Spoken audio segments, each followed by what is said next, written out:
everyone. Just to let you know again that the session is being recorded. Today, my name is Timothy Shaku, and I will be facilitating the session from now till hopefully late in the evening, around 6.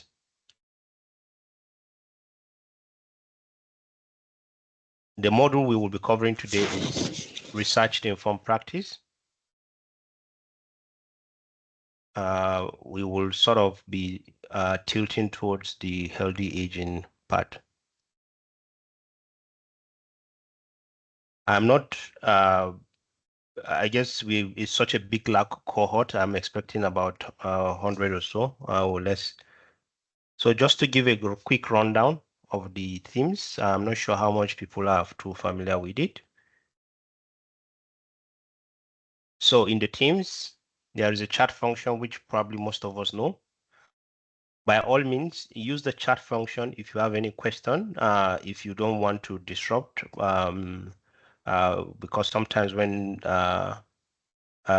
presenter is presenting, it probably be you have a question in your mind and you don't want to let go. You can drop the question or you write it down on a pen. So the chat function, and just going to type in as an example, hello, good morning.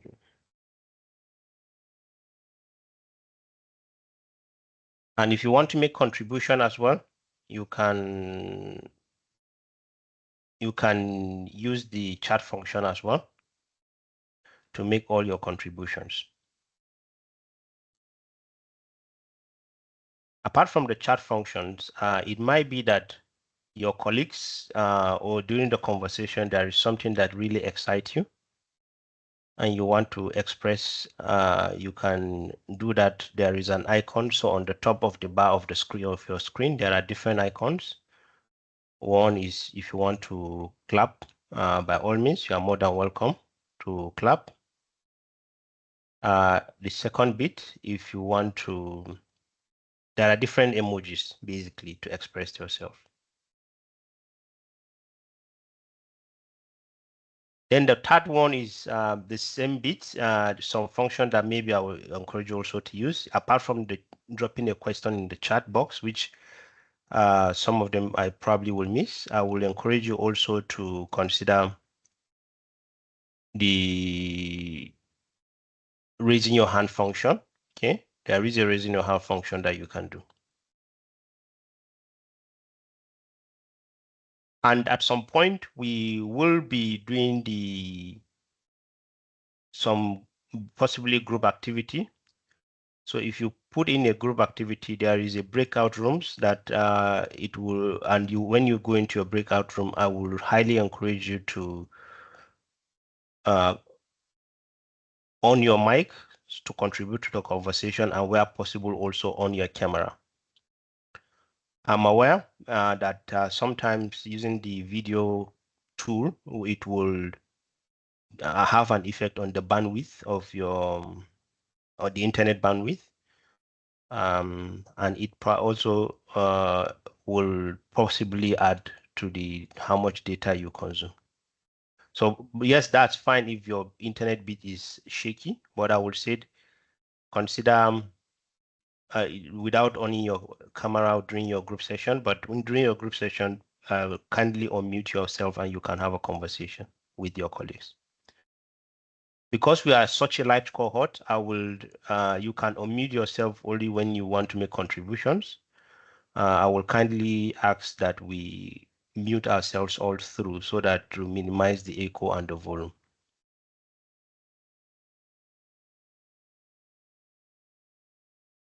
And yes, by all means, if you have questions at any point, please do feel free to chat. Before I carry on, just to sort of have a quick feel of the distribution of people in the class and where we are, I would like us to start by using the chat function. Can you put in your name? Just put in hello or good morning, whichever, your name and the state you are joining us from. So 3 things. Put in your greeting. Okay. name, and state you are joining us from. Okay, we'll be more than happy to welcome you. Okay. Like I said earlier, this session is facilitated by the Gombe State Branch of the Nigerian Society of Physio, and it's part of one of the 3 series of CPD they organized. If Abdul Bagi is, I guess Abdul Bagi is here, or any of the executives of the Gombe State Branch, please keep an eye on the chat function, and if there is anything, please bring it to my attention. Can I confirm that you guys can hear me quite clearly? Yes, sir. You are quite audible.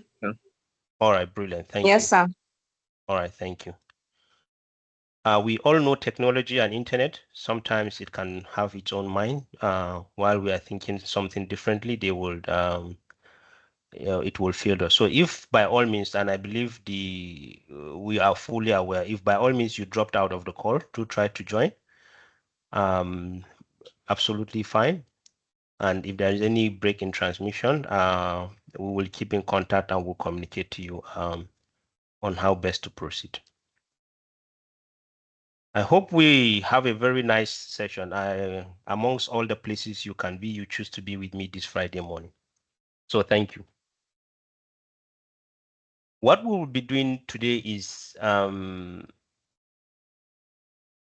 outline. We'll be looking at, we'll have probably an overview of healthy aging, what it means, both globally and bring it back home in the Nigerian context.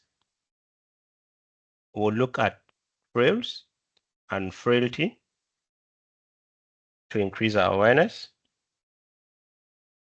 We will, oh yeah, so there is something in between. Well, I will talk about it maybe at the end of my outline. And then so in the morning, in summary, in the morning, if you look at the outline that Abagi sent to you earlier, it's going to be a fluid one, but just to give you a guide of where we will be.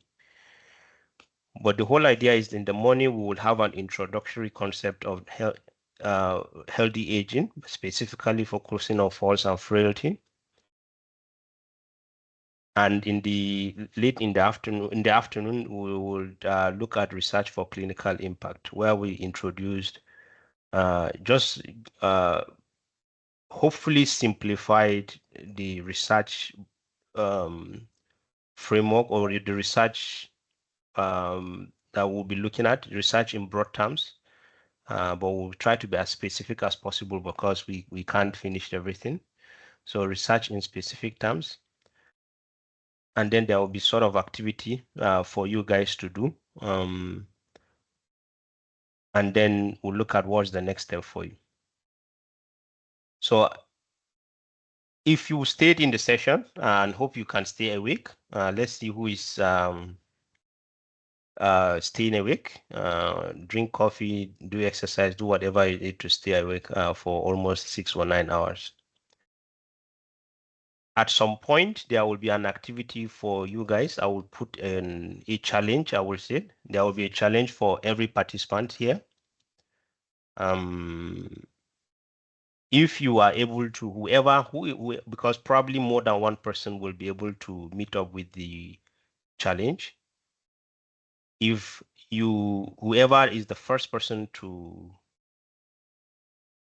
be able to do the challenge fully, I will liaise with the NSP Gombe State chapter. Whoever we finally win the prize, he will have a full refund of their CPD fees for today. So whatever you paid will be returned to you by the NSP Gombe State chapter. Okay.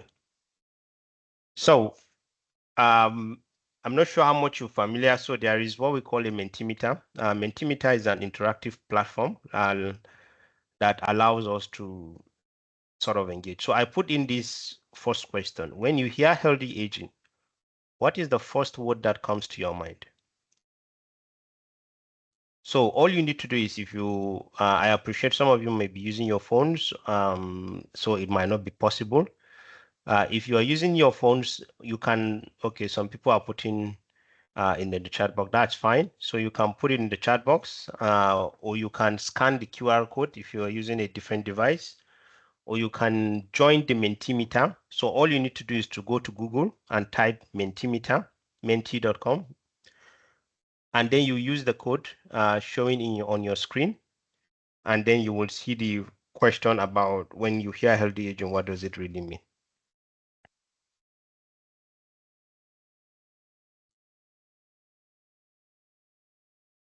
I will give probably 45 seconds to 1 minute for you to do this activity. So just scan the code or scan the QR code or use the Mentimeter code. When you hear healthy aging, what comes to your mind?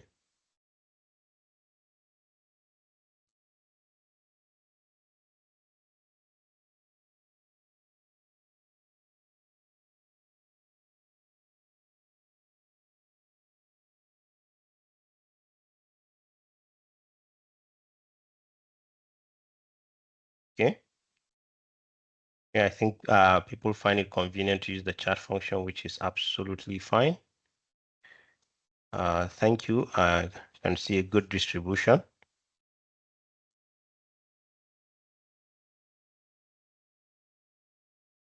Okay. Thank you, Naima.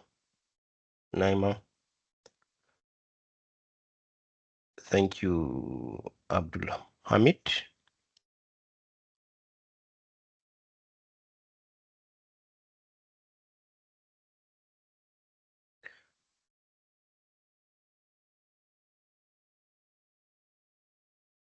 Yeah. Yeah. Hopefully you think about it. And I guess we start from before the healthy aging, just to give us a definition of staying from disease, free from disease. Okay. Staying from free from disease. That's an intrinsic concept. We'll look at that. So let's start from the concept of there is aging and then there is healthy aging. Okay. Aging, we all know it's an inevitable process. All of us are on that road. All of us. It's an inevitable continuous process that affects us at different stages, at different times of our lives. So it's natural and it's progressive. However, there are three components if we look at from the concept of aging itself. There are three components that formed the aging. Okay. One is there is the biological aspect, there is the psychological aspect, and then there is the social aspect. The biological aspect, when you look at that in that angle, we're looking at maybe the most common ones that we can relate with. We're looking at the physical changes in our body. So that's the biological aspect. Any derangement from our normal physiological function. What does it look like? Example is as we grow old, there is reduced cell regeneration.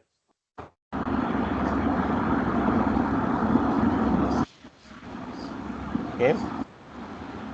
Can I ask, please, let's try to mute ourselves. Okay, let me see if I can. Yep. Thank you. So as we grow old, there is reduced cell regeneration, decreased muscle mass. Our body becomes slower. So when we are younger, I believe most of us probably have the ability of our body to repair itself is faster as we are in our midlife and things like that. But as we grow old, it's just like a brand new car. It functions very well. But as we grow old, the system starts to wind up, in summary. And so there is a lot of changes in the function. That's physical. And this is where you see the wrinkles on your face. You see the gray hair, the weak bones, and the reduced immunity. That is natural part of aging. Then there is the psychological aspect, which affects our mental and cognitive functioning. I believe some of us have come across our parents who can't remember what we told them yesterday. This, especially the very elderly ones, these are all part of aging, where your memory and your ability to learn starts dwindling down. And to a certain extent, there is a bit of reduced emotional regulation. And I've had in some quarters, of course, when we hear the word that like the elderly, you start to feel like they are becoming like children or something like that. But that's the emotional bit that they start to lose as time passes. And with the memory, it's just the slowiness of the information process. The last bit is at different stage of your life, the social changes. As you will retire, people will retire, and once you retire, the social network you have, you no longer have that. So there is that changes in relationship, although it's rarely appreciated, but it's also part of that aging process. There is that change in social interactions.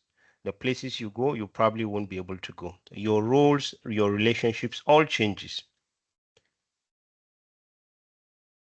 So this formed key part of aging.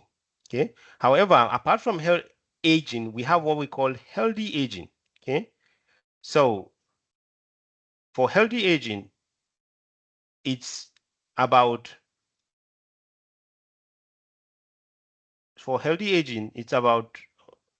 sorry, I think I'll probably go back. Not sure if you guys does it.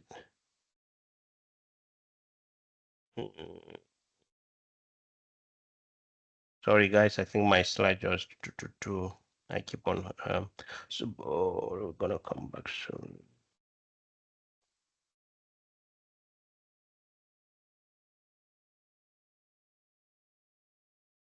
Just gonna stop, just cancel and restart my, I'm not sure if you can still see my slide. Can you still see my slides? It's visible. Yes, we can see it. Yes, we are seeing it. Yes, we can see it. Okay. Not sure why, but okay, let me see.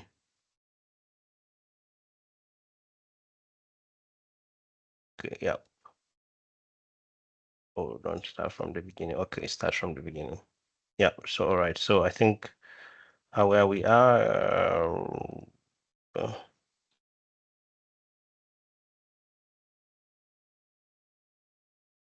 All right. Yeah. Ooh. Yeah. So for healthy aging, I think this is where we are. So for healthy aging, it's about maintaining that functional ability. So the WHO defines healthy aging as a process of developing that functional ability. So it's not only developing the functional ability, it's about also maintaining that functional ability so that will enable our. Okay, so I think somebody is trying to take back the presentation. Okay,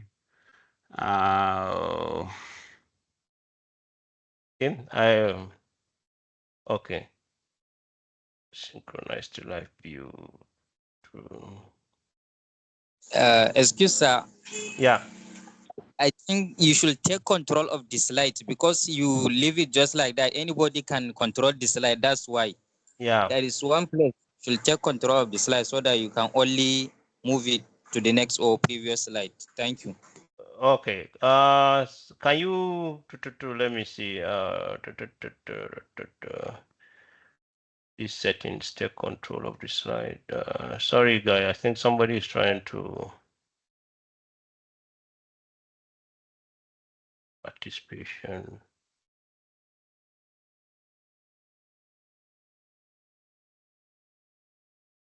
Recording transcript.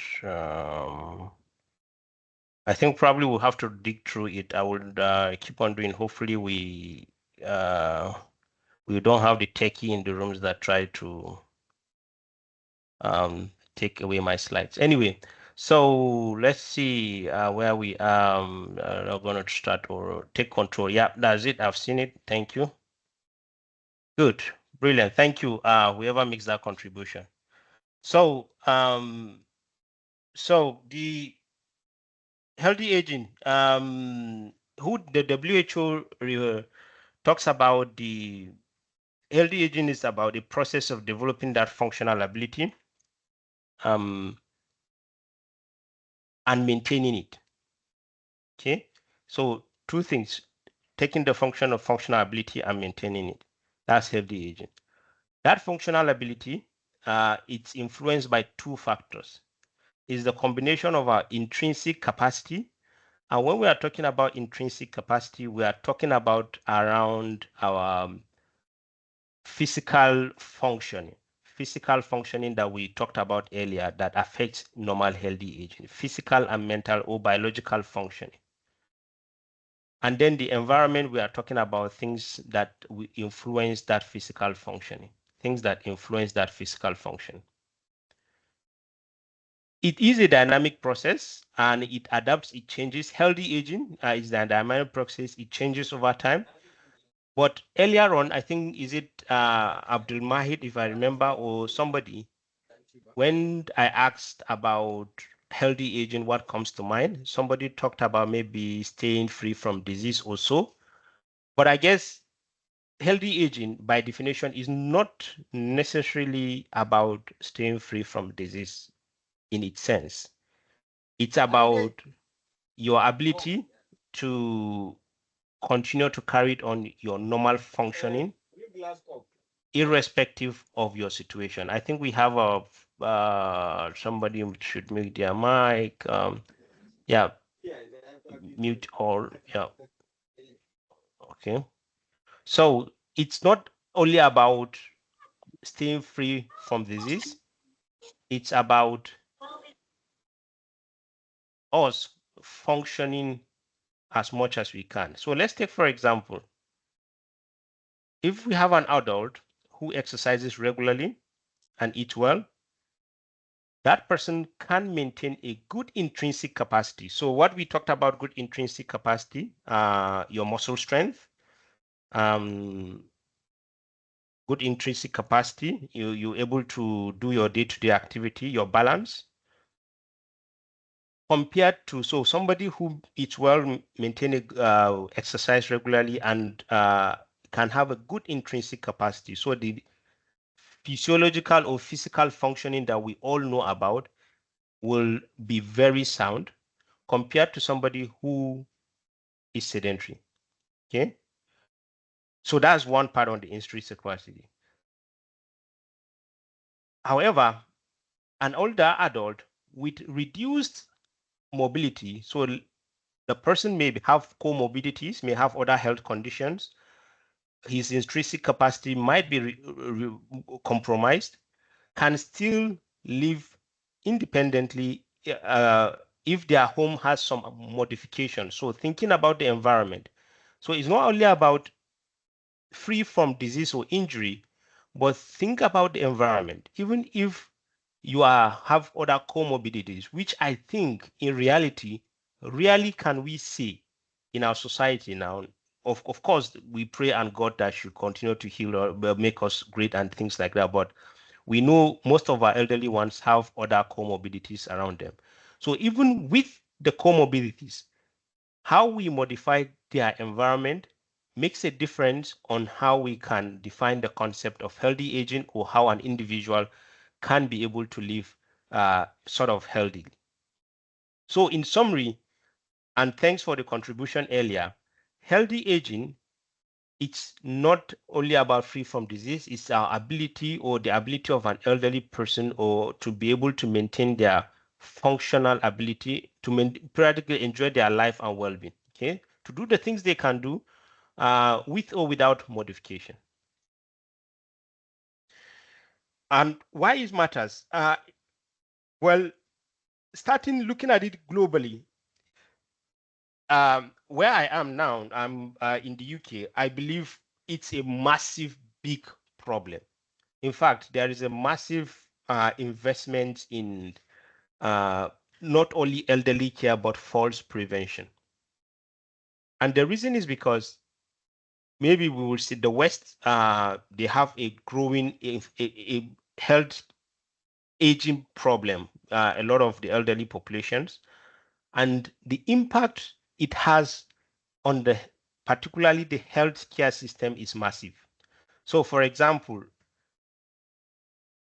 an elderly person living at home had a fall.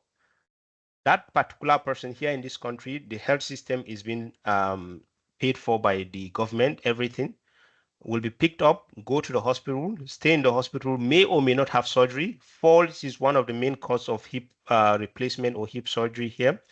And that is also free on the health system. So that is a lot of money. After the treatment, the person might need to go to a center before they go back home. That is a lot of money. So one, it has a massive health impact on the health system, but also it has cost implication for the whole societies. That's why they consider it as a big problem. And I believe in most Western societies, they consider prevention as the key to still salvaging the situation. So if they invest in preventing the falls at the first place, then there will be no need for additional person to come into the hospital and occupy the bed space, or there will be no need for the government to spend resources on trying to either do the surgery or rehabilitate the individual, which is much, much, much cost effective. In Nigeria, I would say, based on my knowledge and sort of the literature, it's still early. Although the government, the society is still evolving in terms of what we prioritize and things like that. But Africa is one we although we have the young population, but at some point we will grow old. So the aging population, there is a demographic shift. There is a demographic shift of people going to that elderly population number. It's something that it's an opportunity for us as healthcare professional physios in particular to look at how we can step in that gap, try to see how we can help our people within the society, within the community on how we can improve their health and well-being through what we will probably be considering later in the stage. But the presentation also, we are also human in our own journey of life. I have put in on my slides that I want to also see you live well in your old age. So I guess it's the question of doctor, take your own medicine with this healthy aging concept. So it's about us thinking also as a person, we benefit from it, but also our clients or patients, they also benefit from it. But I know there are factors that will influence this sort of healthy aging concept, particularly focused on Nigeria. Now, I give examples of here. Maybe they have the money to spend on other bits. They have, but in Nigeria, we have the socio-economic factors where there is the weak, so the healthcare access is not there. So I'm not sure how much of falls prevention activity is going. I'm not sure how much of community-based falls prevention activity is going because we more focus on the tertiary provision of care. We more focus on the reactive system of care. But this is a factor that hope maybe will affect the way our elderly population aged. One, healthy aging is a process. It doesn't happen when you are ill, when you go to the hospital. It happens even before you fall sick. It's that investment in your life process. And there is also the cultural aspects of it. Okay, there is also the cultural aspect of it.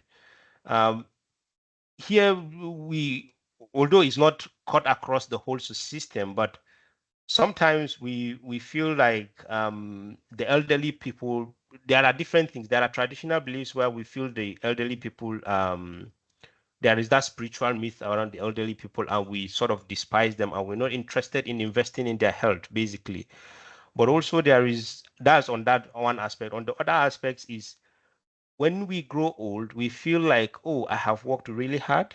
So it's well, which is good, but it's time for me to rest and relax. And all the non-healthy behaviors or things that will not that we tend to shy away from them. For example, I will know that in my community, certainly back home in Nigeria, is you more unlikely to find the elderly sitting down for probably from morning till evening than finding a community of elders just walking around, going for a walking group just to invest in their health, and it affects their lifestyle.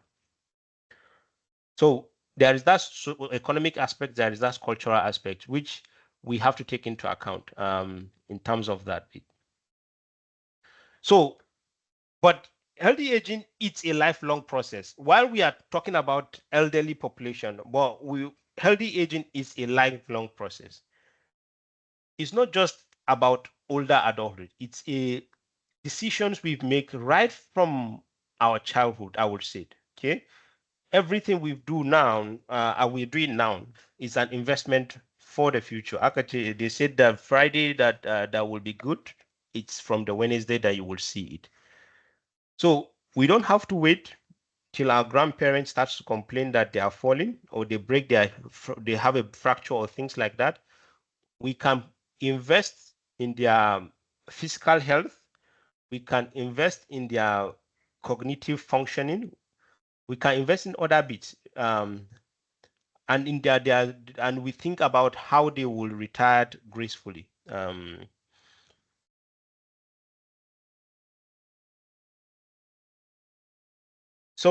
But as we are investing now, even if at the older age, and that's where we come in as physios, interventions can reduce and improve the quality of life. So let's say everything, we've missed the early age, we've missed the midlife and everything at that elderly age. Intervention or investment can reduce and improve that particular quality of life.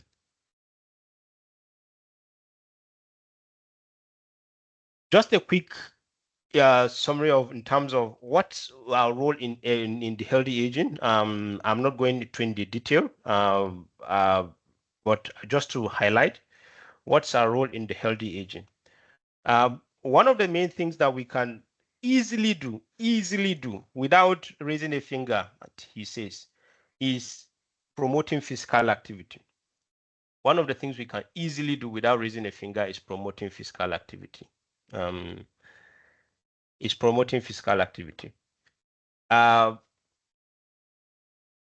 in the in UK, for example, which is my first point on the PowerPoint, is there is what they called MECC. MECC. It stands for making every contact count. MECC. It starts from, and you can Google it and find more about it.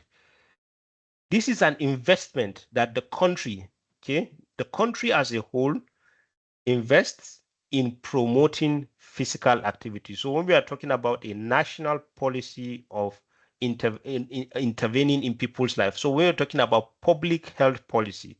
This is an example of a public health policy of promoting physical activity. And what is MKCC? We all know that there is strong evidence that physical activity have great benefits, but one of the things for healthy aging is for everybody really, but for all healthy aging, it's also very important. So making every contact count is an approach that where every single healthcare professional, when they come in contact with the patient or client or service users, different terminologies, they should consider promoting physical activity amongst their patients. So that can be the question of, from your conversation, how much they move. Okay. If somebody talks about, for example, they are not moving at all, you can encourage them to be maybe taking a few steps every day, or exercise every day, or referring them to community centers because they exist. So it's about every healthcare professional to increase our awareness that when you come across a client, patient, service users, you should consider promoting their physical activity. And why is that? In our entire life, the reason is in our entire life, we are more likely to come across, to go to hospitals, we are more likely to come across healthcare professionals. So it is being realized that despite the multiple opportunities, people come to the healthcare professionals. So maybe they will come, oh, I have a back pain.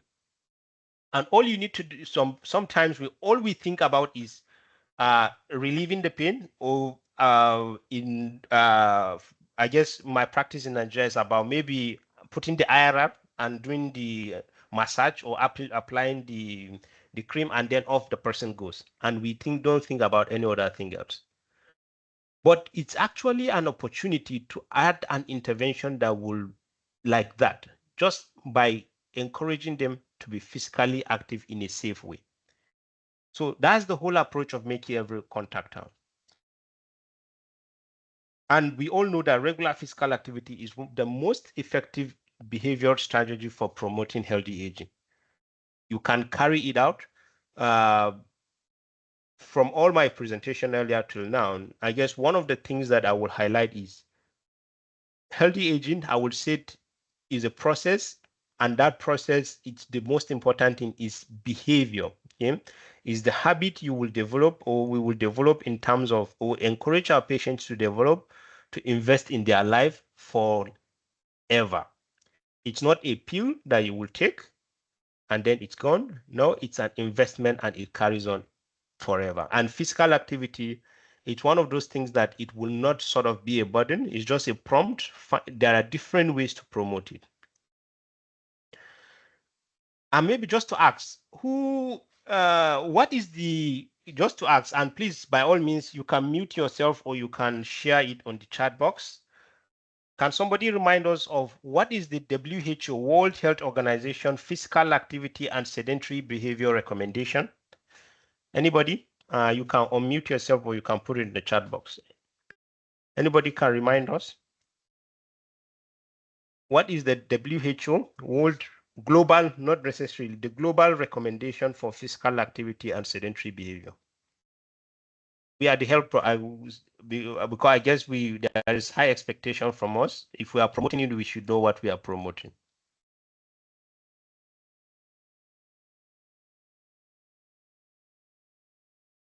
Anybody?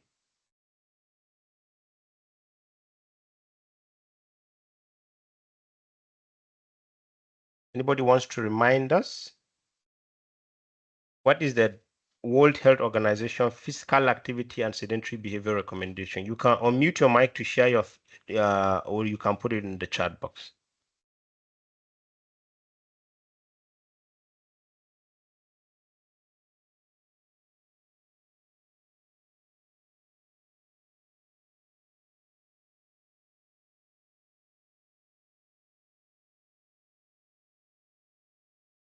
Okay, thank you, Esther. 150 minutes per week. Okay. Thank you so much, Esther. But I think, can we add a bit of more detail? So yes, 150 minutes per week of what? So there are maybe somebody, yes, carry on. Minutes of exercise per week. Okay. It doesn't have to be you, Esther. Anybody can contribute. 150 minutes of exercise. So exercise is a very broad. Hello. There are, yes, somebody is contributing. Yes.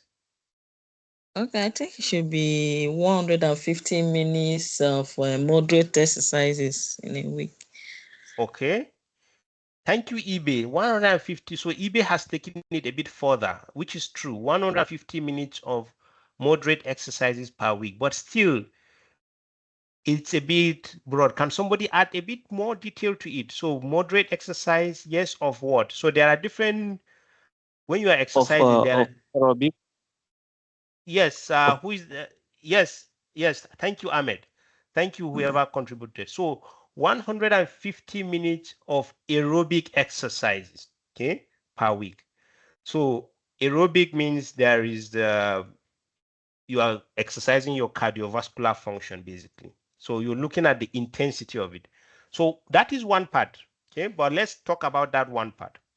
150 minutes of spread across. So the 150 minutes can be across 4 days, across 5 days. But in a whole week, just spend 1 hour, 30 minutes doing some exercise. Thank you, Naima. So in a whole week, think of spending 150 minutes of aerobic intensity exercises per week. Now, with the moderate bit, it's about whereby you are walking. Imagine yourself walking and you sort of, you are walking fast, brisk walking, and then you are finding difficulty to walk and talk, basically. But you can still do it. Or alternatively, they talked about 75 minutes of vigorous intensity exercises.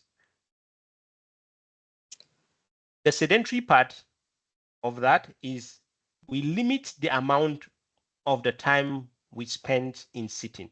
Now, apart from the fact that we can walk in terms of exercises, there is also a danger whereby you can accumulate or get the 150 minutes of exercises.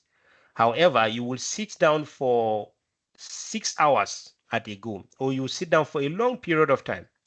Now, new research evidence within the last decade or so have suggested that it's not enough for you to do the exercises.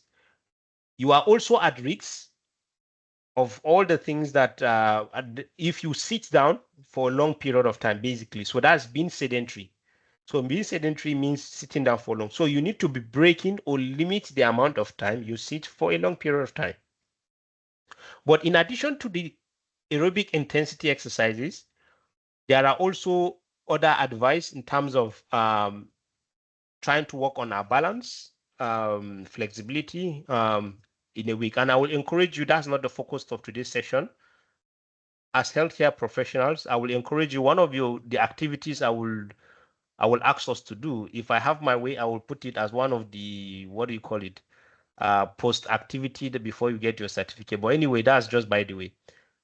Go and find out and probably have it on your fingertips. What is the physical activity and sedentary behavior recommendation, which I think most of you do anyway, but just to remind ourselves. For older adults, there is that push for it to include balance and strengthening in 3 or more days per week, okay? Because it affects their ability to continue their normal day-to-day function. It exposes them to the risk of falls. Another bit is preventing falls. And how we do that is the first point above. We can prevent falls by, one of them is promoting physical activity. But I believe also there is that part of education where we educate, where we advocate, and where we do things. There are multiple roles of physios. I'm not going to exhaust and go into that. That's not also the main. We're just trying to establish some premises as we go along. Okay? And then managing frailty and sarcopenia, loss in muscle mass. Okay? Managing frailty and sarcopenia. We'll touch briefly later on frailty. So thank you. So that's me again. So I have another, you can either scan the code or join it or put it in the chat box. You can scan the code or join or put it in the chat box. So the question is, what are the socio-cultural beliefs about aging and activity that you are aware of in your community? So looking at our environment, what are those things that you think might affect healthy aging? I can give you an example of mine. I think, well, not really. I think most of us might resonate with it. An example is, we all know that our elderly people are more likely to sit down for a long period of time. If anything that comes in, My daughter, go and get me this. My son, go and get me this. And they, oh, I want to take care of my parents and spoil them. And we encouraged a highly sedentary life. And to a certain extent, because of there is that mind of when we are trying to encourage somebody to get and less sedentary, and that can be just in between, you can go and get your cup of water, in between I can go and get your food. It might sound a bit in code disrespectful. So that's another bit. So I want you to think, and can you please add it on the chat box or use the scan code? What are those socio-cultural beliefs that you think influence aging and activity that you are aware of within your community?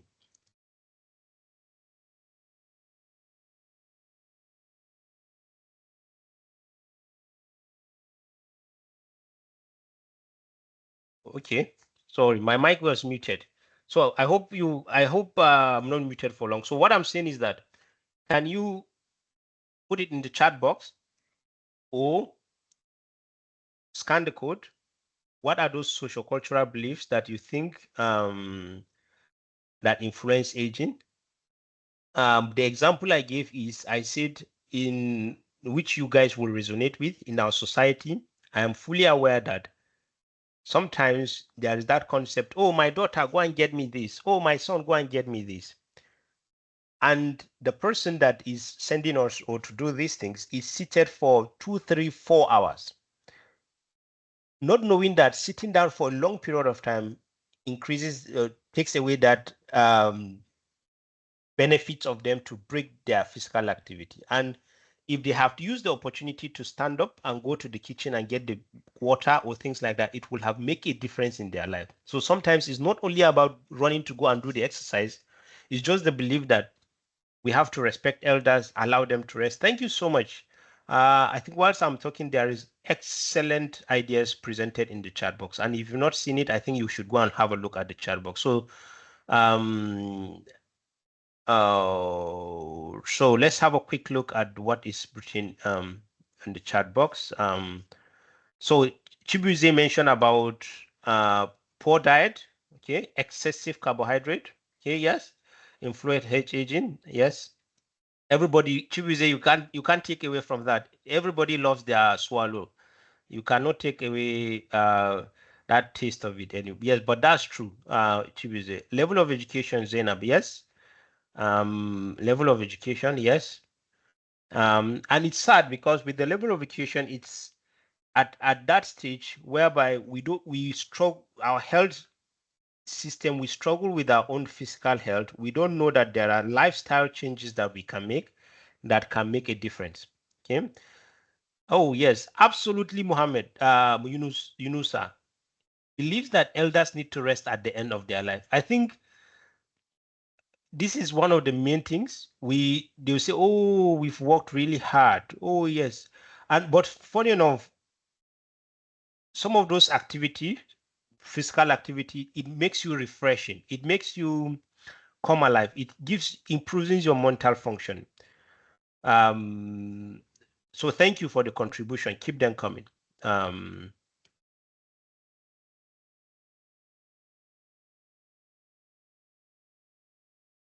for those that are just joining us, I can see we have a very large number now. We have clocked the 100 mark. Okay. Can we give ourselves a round of applause? We have closed the 100 mark. The session started about 1 hour ago, but we have closed the 100 mark. That's good. Let's give ourselves a round of applause. Well done. For those that are joining us now, not to put you on the spotlight, you've missed something in the beginning. In our outline, there is something I talked about. I said that at some point throughout today, there will be a challenge. If whoever is the first person to respond to the challenge, I will refund their full CPD fees for today. So there will be a challenge. It might be, I didn't know what it will be. So I guess we all need to be vigilant. There will be a challenge. It might be questions that you respond to, but whoever is the first person and I will let you know when that has been whatever. Well, when it comes, you will be aware of it. They will have a refund. I know it doesn't cost 3,500 now. It's I guess the cost of living is too low, but you can invest it in the next CPD really. Okay. So going to the next bit, still in the question, thank you for those that have put in the contribution. What is the one thing that your community could do better to support healthy aging? So we've talked about all those things that influence. What is that thing that you think could do better to support healthy aging? Can you still put it in the chat box, please? Thank you. Can you put it in the chat box? What do you think is that one thing that you could do to support healthy aging?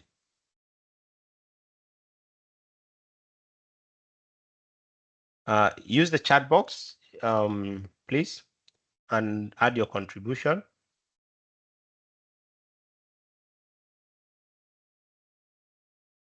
Okay, thank you, Esther. Okay, Abdul Mahadid, I agree with you, is the key. Yeah, education. Yeah, yeah. I believe the NSP are here. Is one of the creating more awareness. Yeah, Kalu, yes, absolutely. It's one of the things that I think they could do. They could facilitate as well. Awareness. People believe in awareness a lot. Mubarak mentioned about balanced nutrition. Okay. Yeah, there is a lot of awareness.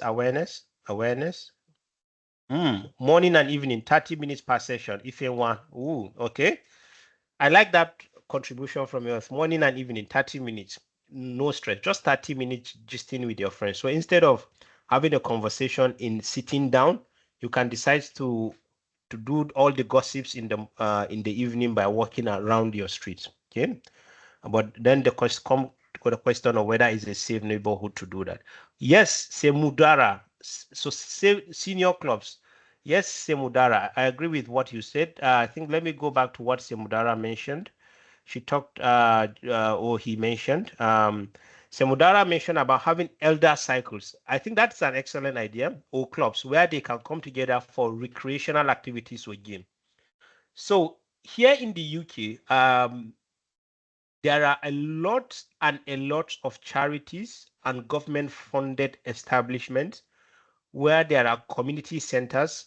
Some of them you will have physios. Some of them there are no physios. It's all about the group of people coming together where they encourage this activity. For example, they can have a working group. They can go and do some chair exercises, some sitting exercises. And as a healthcare professional, when I was working in one of the practices in the community, so I worked in the community before. What I do is when I finish seeing a patient, so patient can come to you as a physio, and then once I finish seeing the patient, when I'm discharging them in court or referring them, I can ask them, I can find those community facilities and then encourage them to join or to continue explore using those community facilities. Sometimes even before discharging them, I will go into those community facilities with them just to facilitate them reintegration, especially if they have a particular health need that needs to be taken into account. Or even gym, I will go into them just to get into that habit before we discharge. So thank you so much. I think you guys are brilliant. We can have that bit. Absolutely brilliant. And thank you. I think Suleiman just put in a bit of statistics. Yes, spouses are the major support of elderly and the majority seek medical help. Yes. So family, spouses, family. So it's about the local context in our local society. So there is a need for free health insurance coverage for the elderly here in Gombe. Absolutely yes. Free healthcare coverage. Absolutely yes. And it will make a difference. Absolutely yes. Education and counseling. Yes. These are brilliant ideas, and some of them are cost effective, really. It won't cost creating centers to practice safe exercises. Yes. Naima, I will challenge you. Sometimes these some of the ideas. For example, these health centers, health club, working group, safe exercises, we can do that easily. We have all the associations going on in our communities. I know there is all these women development associations, there is all these women fellowship, there is all these groups in our society. Do you know that all we need to do sometimes is going in, talking to them and meeting the leaders and asking them to just have 10 to 15 minutes of maybe just moving around the cycle, or maybe just marching on the sports, something that just to make them physically active before they start their session. And we can do it after their sessions. Okay. So thank you. There are a lot of activities. I will encourage you guys. Some of those ideas need a bit of further exploration. You can take that as a challenge and look into exploring that. I know I've been talking. Is there a question so far?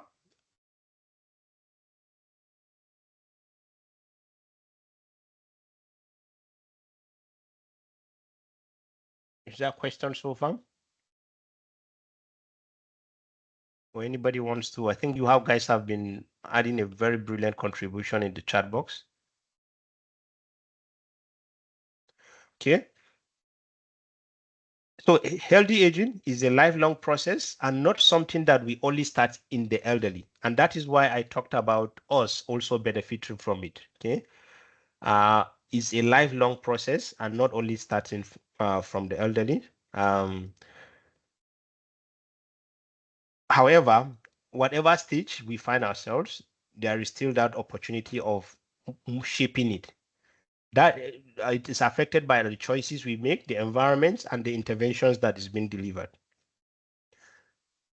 And it's never too late to intervene. But our key role as physios, I guess, it's that particular bit of intervention. But we can't wait for it to be intervened. We can do the preventative aspect. That's where the public health comes in. So thank you. Falls is one of the key main problems for the elderly. Okay. And it's an event where the person comes to rest inadvertently without you planning. You just come to a state of rest at a lower ground. There are three key things in the definition of falls. The unintentionality of it. So inadvertently, you find yourself in a state of rest at a lower ground. So it can be on the floor, or it can be from a high place you are to a bit lower place. You don't have to go all the way down to the floor for you to have fallen when there is that change in the level at which you are. And it is as a result of, not as a result of major stroke incidents such as stroke when you're having a heart attack or stroke, but you just, for example, have a trip and you couldn't recover, and then that's it.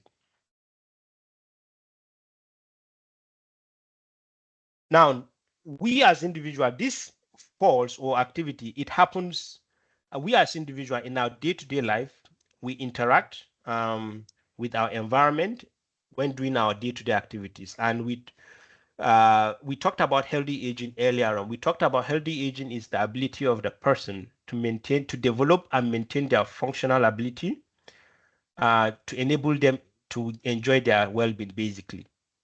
And in that doing so, that is when these falls happen. Okay. And it tends to happen when there is a mismatch, between the physiological functioning, the individual physiological functioning. Earlier on, those that joined us, we talked about the individual physiological functioning is the derangement in our biological system. Okay. The weakness of the muscles, our system is the derangement in the physiological system, which is more likely in the elderly. Okay. But it's not only about the derangement in the physiological system that we talked about earlier on, because we said you can still have derangement and still function very well. It's also the environmental requirements that you are performing those tasks. Okay, so the environment also have put a demand on you. So it's the environmental requirements that you are performing those tasks that also influences how we fall. So yes, elderly are more at risk of falls. And in my picture, if you look at the picture on your left-hand side, you can see I strike the elderly bit because everybody can fall. I believe all of us have at some point, maybe, but most of us have fallen. Okay. So maybe the environmental requirements challenges us. We may have physiological function, but the environmental requirement follows us. And then the last part is there is also the individual behavior. So three things. When there is a mismatch between the individual, that is the physiological functioning, and then the environmental requirements and our behaviors, all of these things, either one of them or combination of one or two or more can affect our ability to not to fall. Okay. So we will take turns and look at them in turn. Okay. They will take turns and look at each one of them. Okay. So when we are walking, and I would like you to help me with this. So we are looking at a physiological function. When we talked about physiological function, we said we are looking at our body systems, basically. So what do we need in our body system, looking at the physiological functioning? And you can put it in the chat box. You can unmute yourself and say it. What do we need to have in place in terms of physiological functioning to help us prevent falls? Let me give you an example. Let's say vision. Okay, we need our vision, and why? Because it gives us that spatial orientation of our surroundings, and it provides us feedback. Okay, so when you're walking, so think of it as when you're going to climb the stairs. Okay, your eyes will inform you, and you prepare proactively that there is a stairs ahead, and it gives the information to your brain system, and the amount of force it's pushed through to the muscles, so to say. So that's feedback mechanism, and you are able to regulate to pick up your leg to that just about height that you can put it on the stairs. Okay, so it gives the feedback, and then everything kicks in.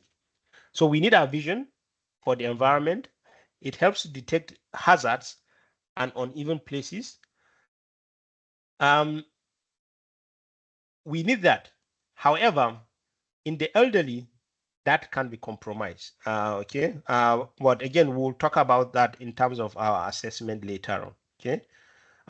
Thank you so much. I can see a lot of examples in the chat box.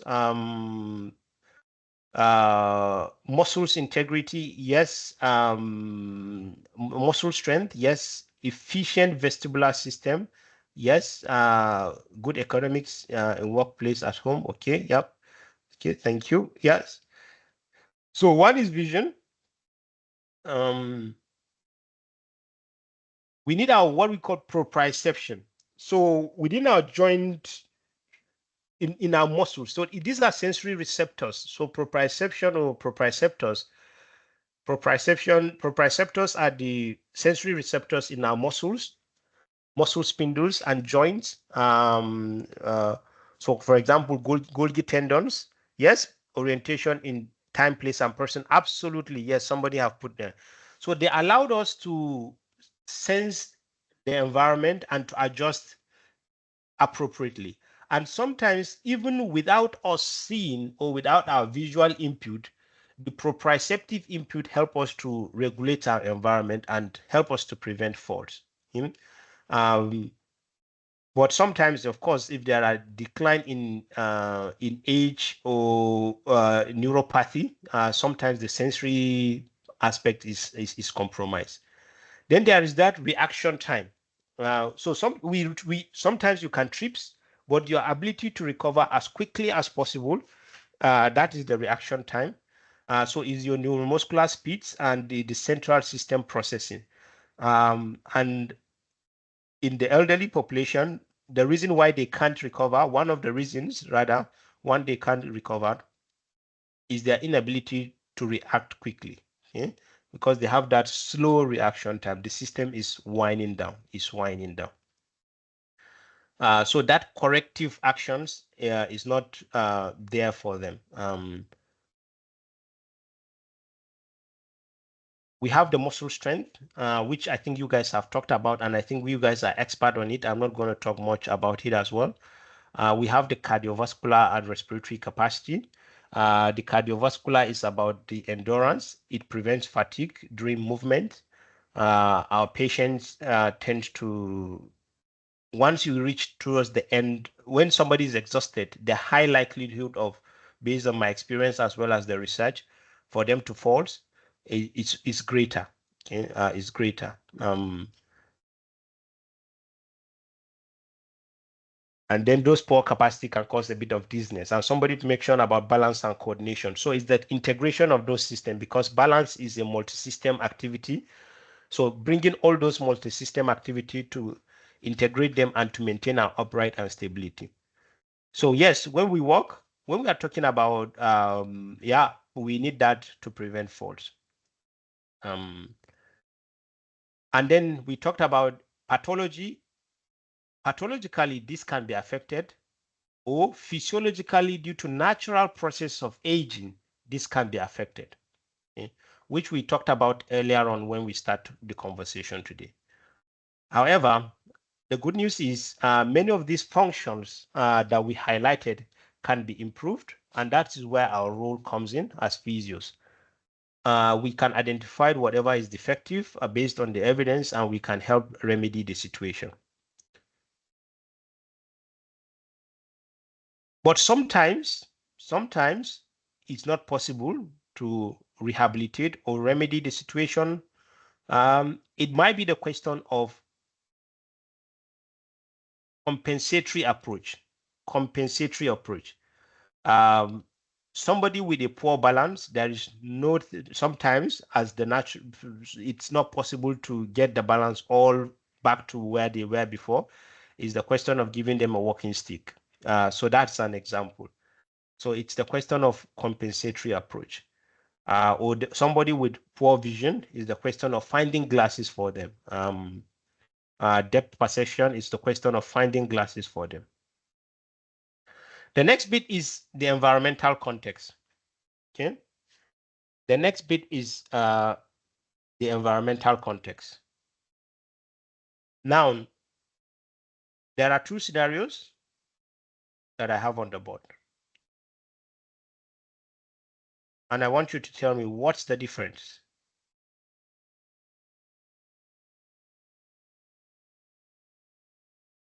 So have a look at the two scenarios I have on the board.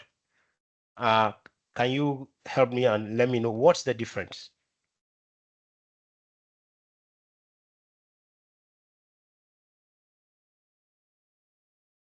You can unmute yourself or you can put it in the chat box. What's the difference?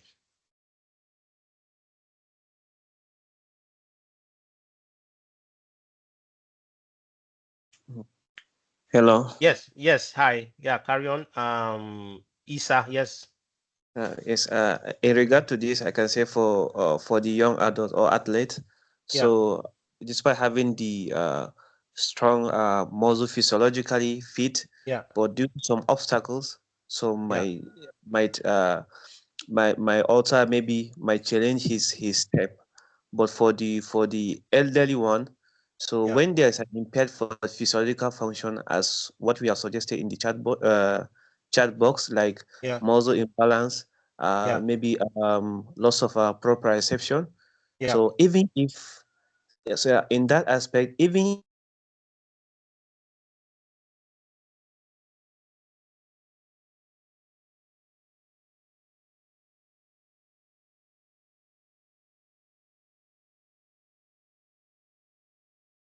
Okay, I think Isa, your network, we lost you a bit, but you are making an excellent contribution. If you can hear me, I would like you to finish your thoughts when you are back. Okay, but eBay, do you want to finish it up or do you have a different thought? Okay, from this thing, good morning. Morning. From what I read there, probably as a young adult, Yeah. there are some things that some environment will find ourselves in that will not necessarily lead us to fall. Okay. But if he's an adult, let's say because of as a young person, you can even move around in maybe a dim lighted house or anything, Yeah. or places that is jam packed. You will not even fall. You may not fall. But for Yeah. another adult that already has physiological impaired physiological functions and all, Yeah. then with in the same situation as you, Yeah. it will not be the same. It will eventually lead to fall. Absolutely, yes. Thank you so much. Yeah, that's another way to look at it. Thank you. I think Isa is back. Isa, do you want to finish your thoughts? And then we continue.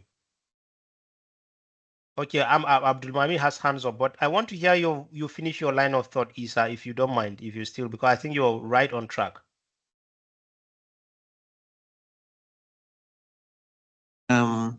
Okay. Okay then.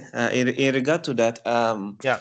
elderly individual, Yeah. by considering they have poor muscle integrity and Yeah. loss of proprioception, Yeah. and even some neurological aspect like some of their let's say vestibular system.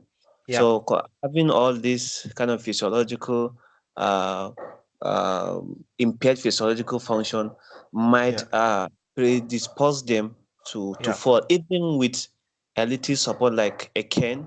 Sometimes Yeah. even with a tripod cane, they might even get fall unless they have given Zima's frame. So which is that there's a quite different. So for the younger ones, actually, it's only an obstacle. Maybe on our way, they might just like sleep or maybe like fall in the hole or pothole, something like that. But an elderly, even in a flat surface, uh, Yeah. well structured with rock, and it's not slippery, they might get fall due to imbalance. So that's it, my Okay. own contribution. Yes. All right. Thank you. Thank you so much. Uh, I'm not sure. I think there was a hand up, but the person brings it down. So if that's fine, I think that two contributions are brilliant. I agree with both Ibe and Isa. Coincidentally, they are both eyes. So what they said is true. The first scenario is despite the strong internal systems. Okay, so young adult or an athlete who was well trained, they have high physiological system. So despite the strong physiological system, the complexity or unpredictability of environment can overwhelm the body's systems or body's ability to respond quickly enough, and it can lead to fall. So it's all about the responsibility of the body quickly enough to the challenging environment. And no matter how, if the body cannot respond quickly enough, sometimes it can be due to, which is the last part of the things we will consider, our behavior, which we don't assess the behavior appropriately, which is the third leg of the conversation. We can find ourselves in this situation, or sometimes maybe unpredictable. And this is the example. The next one is the part B, which Ibi I think mentioned quite clearly, succinctly, is even in a safe environment, and Isa as well, even in a safe environment, predictable safe environment, the body may not be able to maintain stability due to the limitations in that bit. So that's the difference between the two. So the environment have an influence, but also we know that they do interact. So the person's ability to perform the task depends on both the internal physiological systems as well as the environment, the external environment at which they interact. And like just a side note, so when somebody comes to your clinic or when they've fallen, it's not enough for you to just think, which we'll talk about in our false assessment. It's not enough for you to think, oh, they have weak muscles that's why they have fallen. You need to work on that field more. It could be, yes, you can work on the weak muscles, particularly for the elderly, but it could be their main problem is the environment, which I think, in my experience, maybe things have changed. We probably don't appreciate environmental context more. That influences individuals' health and health function. So the third leg is the behavior. Okay, the behavioral context.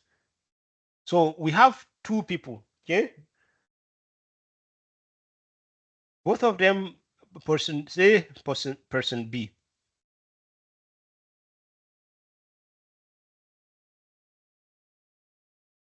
But the person A has fewer risks, fewer falls.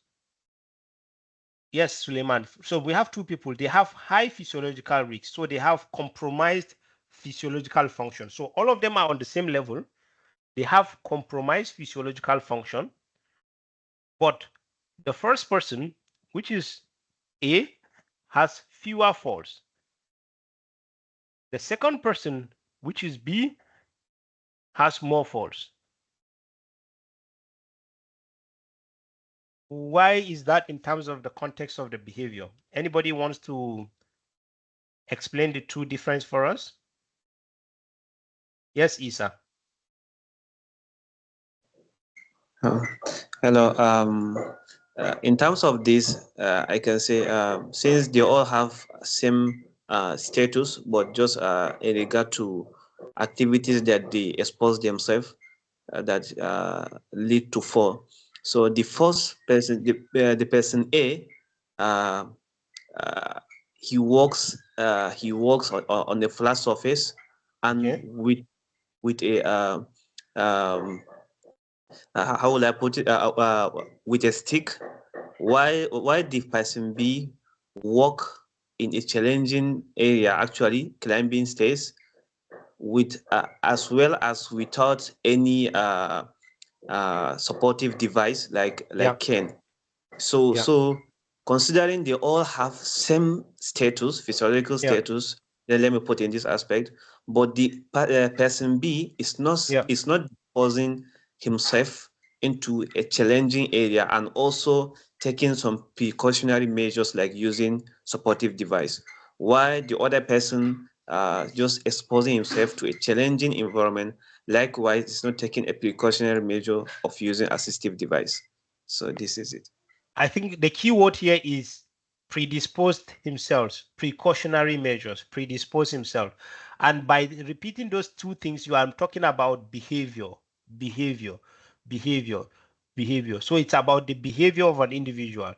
The behavior of an individual influence. So irrespective of our physiological systems, irrespective of the environment at which we function, the behavior of an individual can compromise those two, and that can predispose us to fall.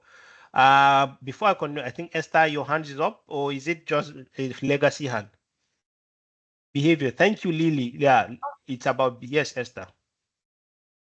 Yes, so it was. Esther actually said a lot of things. It was just at the point that I don't know, they both have the same limitations, and their environments might almost be similar. But the difference in person A is that he has made some modifications based on his limitation, which enables him to still move freely in his environment without any risk of fall, which is what we see in the cane and in the avoiding risky situations. While person B, with the same limitation as person A, he hasn't made the necessary modification, which is getting a walking a bit more conscious, and hence why there's more falls, even though they both have the same limitation. Thank you. And one of our role as physios, it's about safe behaviors and risk assess awareness.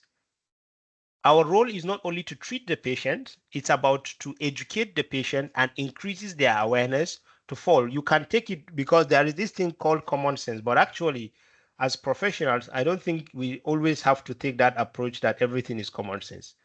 Our role and responsibility include educating our patient that, look, you have a compromised physiological system, and yes, we are working towards that, but before we do that, I think we need to take safety precautionary measures, or maybe we are not going to get that compromised physiological system back. So what we need to do is we need to find a compensatory strategies on how you can be able to safely function in your environment, because it's better safe than sorry, they say. So, but looking at the picture now, then come the question of behavior. It is possible for you as a physio to educate, the risk assess and educate and advise the patient. Let's look at the two scenarios. You see the both two patients. You assess the both two patients at a high risk of physiological faults and whatever it is, the system compromised. Yes, you feel like they have a compromised system, and at this stage is the question of, in their functioning, you advise them to use a walking stick. And secondly, maybe if they're going to use a stairs, they should use a rails, or you ask them to avoid using the stairs. Person A goes ahead and obey, or well, not obey, follows, stick to your advice, use a walking stick, and avoid risky situations. For person B, ignores it and then finds himself in a very difficult situation. So what happens is sometimes our patient falls or exposes the risk of falls, not because of those two prior factors what we discovered, but it's possibly also because of the behavior. We all are different. We have different personalities. And sometimes in our clinics, when we come, irrespective of our advice, sometimes that's where our clinical reasoning comes in. There are tendencies where we can identify patients at high risk, whereby you know that they are impulsive, they are more likely to be to expose themselves to risks more, and then you have to take necessary advice or repeated instruction or whatever, or family to intervene to support and things like that. So that's the behavioral context, and there are influencing factors that influence key influence on the behavior. We have the cognitive functioning, the behavioral context. So sometimes it might be the person, and especially the elderly people, they might have problem with their judgment in safe decision making. It's not that they are ignoring you, but they have problem with safe decision making, or maybe the memory. Just because you say it today, that doesn't mean they remember it tomorrow. So it's about those repeated instruction.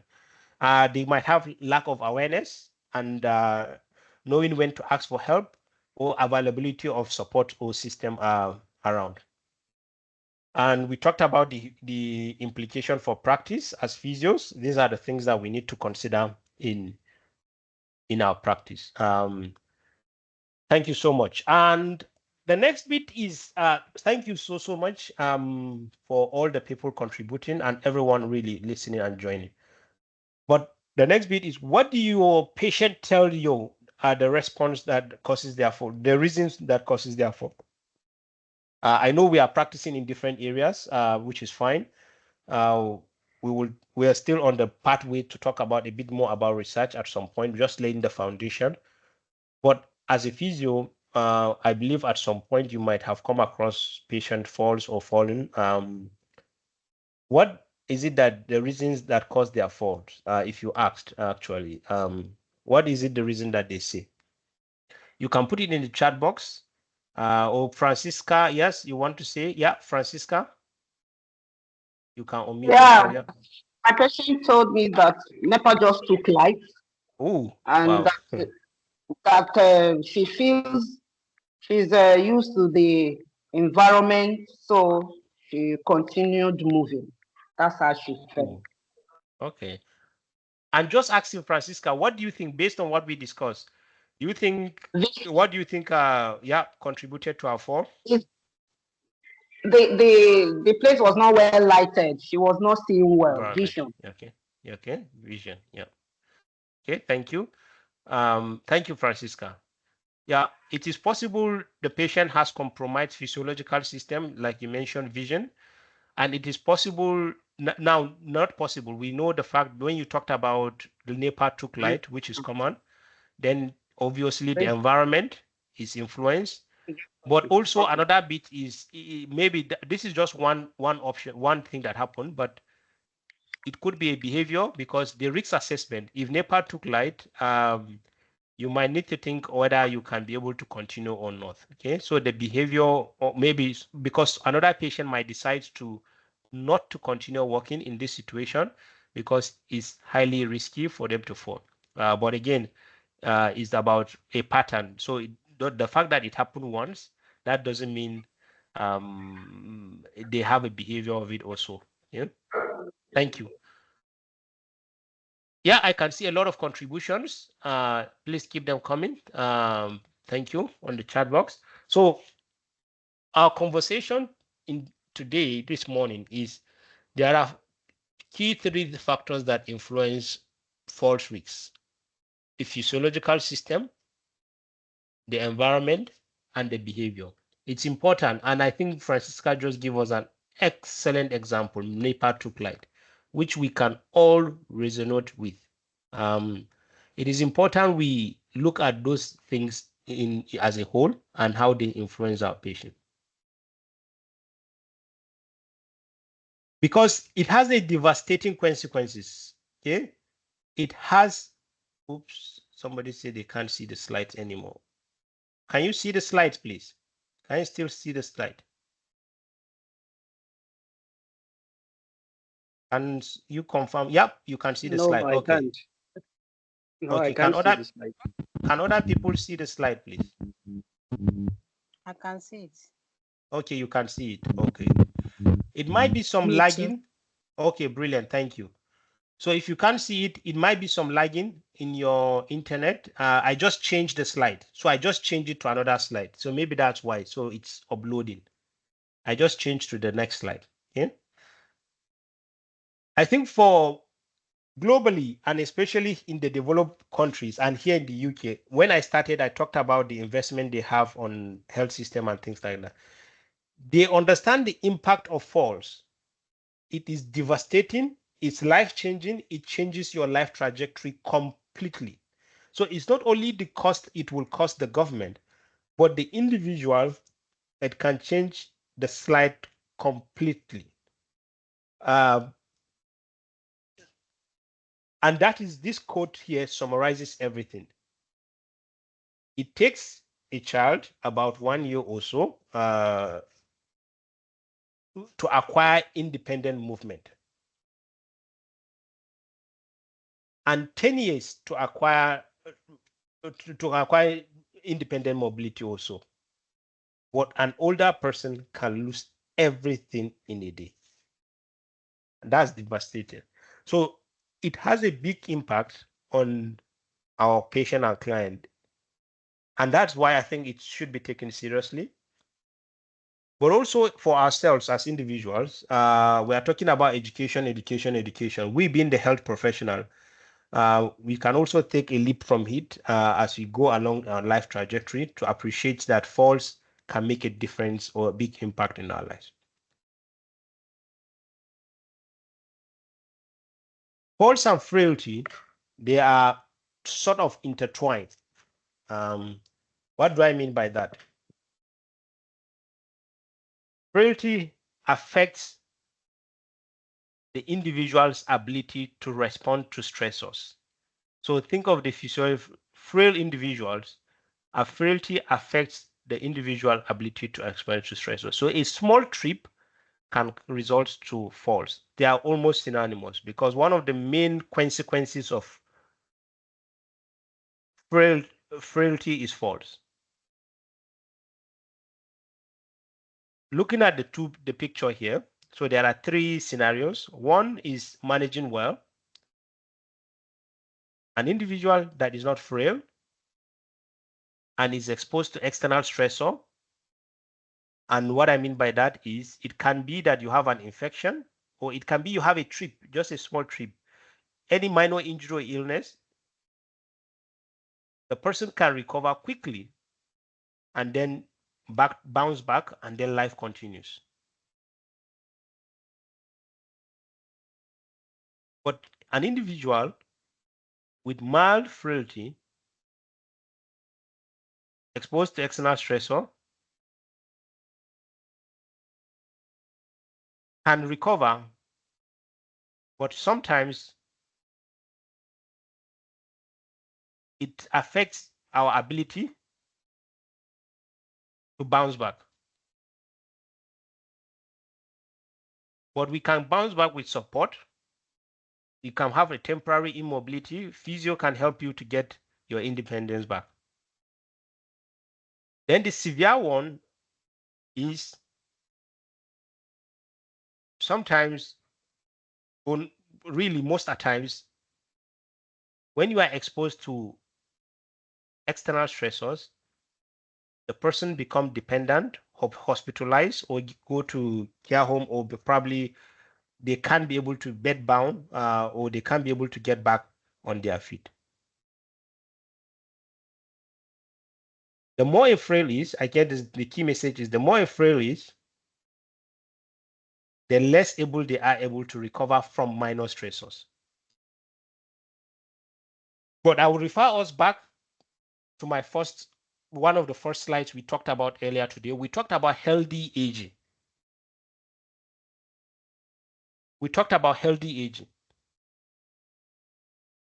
This vicious cycle, so if somebody is frail or is at the risk of frail, there is more likelihood that they will be in that cycle of injury, disease, and everything. But we as health professionals, the healthy aging is about us trying to break that cycle, okay? Breaking the cycle through early intervention. Because a frail individual, which mostly happens in the elderly, and it is our basically our ability to maintain reserve. Frail individual mostly happen in the elderly, and we can risk assess in our community, in our society. We can develop whatever strategies where we can those that are frail. We know that their ability to respond to external stressor has been compromised. They're reserved. We talked about healthy individual is about developing that reserve. So their own reserve is not there. It's been reduced. We can work with them and improving those reserves even before they have those external stressors so that they can be able to bounce back. Frail individuals, so let's go back to our prior slide. It is possible to reverse these frailties early on, whereby the individual will not progress to a severe level of frailty. So from mild to moderate, you can work on the person so that they can continue to function. That's the concept of the healthy aging. But once the person is at the severe frailty, while they can still benefit from your intervention, but it's difficult at this stage to reverse it. And that's why it's sort of a lifelong investment. So there is a vicious cycle of falls and frailty where a frail individual is highly exposed to falls.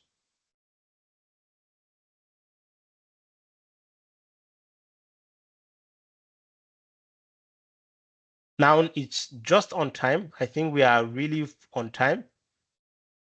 10:30, and I think it's time for us to take our eyes off the screen, to stand up, to stretch, to do whatever you do, to go to the loo, to grab some cup of water. So I take 5 of your minutes. So we're going to have a 15-minute break. So I'm going to ask us, we can take a break here. We come back by, so this is 10:35, 45. So 10:50, so 10 minutes to 11. Let's be back by 10 minutes to 11, please. 10 minutes to 11. By 10 minutes to 11, we're going to start immediately. Okay, so let's be back by 10 minutes to 11. Thank you.